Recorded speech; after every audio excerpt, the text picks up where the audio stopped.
منافقانو علامه ده درو پیرا اسماء بنت یزید رضی الله تعالی عنها یو صحابیه ده دې صحابیو پیرا د کور بار روتلو نو زوی بار لوبې کولی نو د اسماء بنت یزید رضی الله تعالی عنها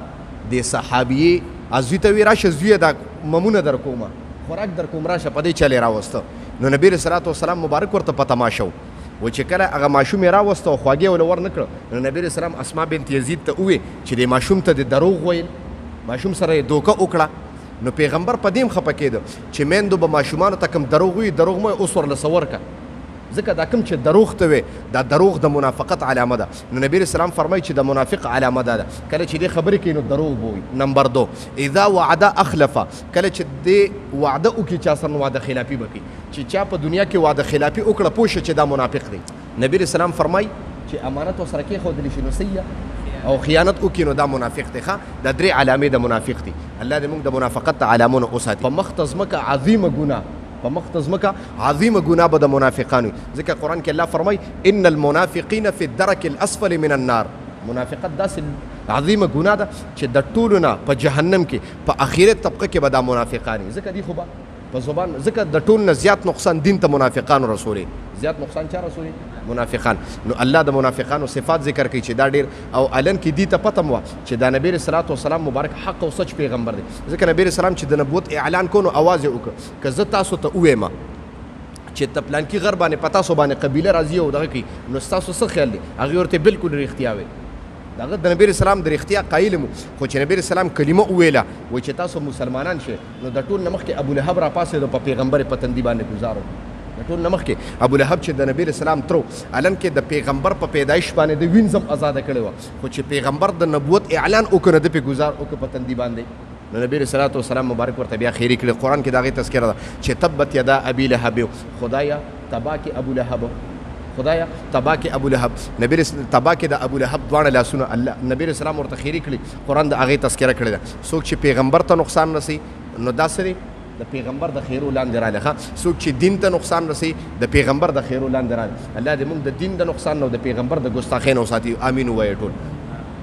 نو خبره مې دې پر کوله چې د آیاتونو کې الله تبارک وتعالى د منافقانو تذکرہ کوي ومن الناس او بعضې د خلقنا من هرغه څوک یقولو چې ویل به آمنا مونږ ایمان وروړی دی بالله په الله باندې وبالیوم الاخر او پرز د اخرت باندې وما هم ندی دوی بمؤمنین مؤمنان دا مؤمنان ندی الله وی یخادعون الله دی دوکه ورکي الله لا والذین وهغه کسانو لا آمنو چې ایمان وروړي دي وما يخدعون مگر دی دوکه نشي ورکولی الا مگر انفسهم خپل ځانونو له دوکه ورکي وما يشعرون او دی شعور نه لري هلکه دا خبره یاد ساتئ چې په دنیا کې یو انسان له دوکه ورکول دا چا له دوکه ده دا خپل ځان له دوکه ده ښه په دنیا کې د یو انسان له دوکه ورکړه دا دوکه به راځي او ستا تنبې ته به ودرېږي ښه دا دوکه به تا باندې راواپس کېږي نو انسان له دوکه ورکول خپل ځان له دوکه فی قلوبهم په زړونو د دوی کې مرض بیماري وه د کفر بیماري وه د دې په زړونو کې ښه فزادهم الله بس زیاد که د دې دپاره الله مرضا دا بیماري ولهم د دې دپاره به عذاب عذابی علیم دردناک عذاب بی هلکه مخکې د کافرانو دپاره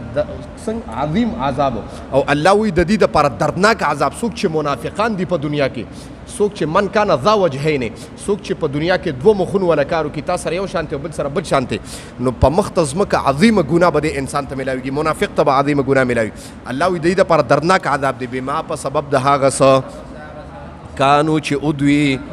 یکذبون دروغې وي و اذا په هغه وخت کې قیل چې وویلی شو لهم دیتا لا تفسدو تاسو فساد مکوئ فی الارض په ځمکه کې قالو نو دی وویل انما بشک خبره دا ده نحنو مونږ چې یو مصلحون اصلاح کوونکي یو الا خبردار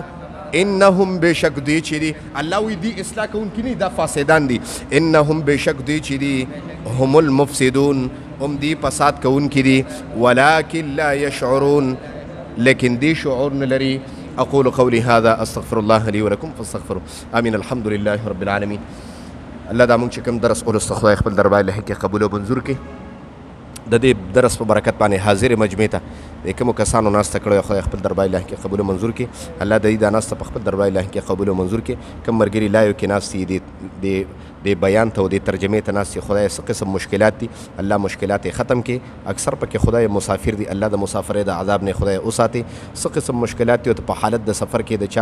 د چا اقامې نشته د چا لیسنس نشته څه قسم مشکلات دي الله مشکلات په خپل د قدرت باندې ختم کړي. څوک قرضدار دي خدای د قرض د عذاب نه اوساتي. څوک بیماران دي کورونو کې دي اسپیټالونو کې په حالت د سفر دي الله شفای کامله عاجله مستمره او نصیب کړي. الله زموږ د ټولو د مالونو د جانونو د عزتونو د لپټو خدای محافظ شي. الله زموږ مال جان اولاد د خپل رضا او د دین د پر قبول او منظور کړي. وصلی الله تعالی علی خیر خلقه محمد و آله و اصحابه اجمعین برحمتک یا ارحم الراحمین. بجلی را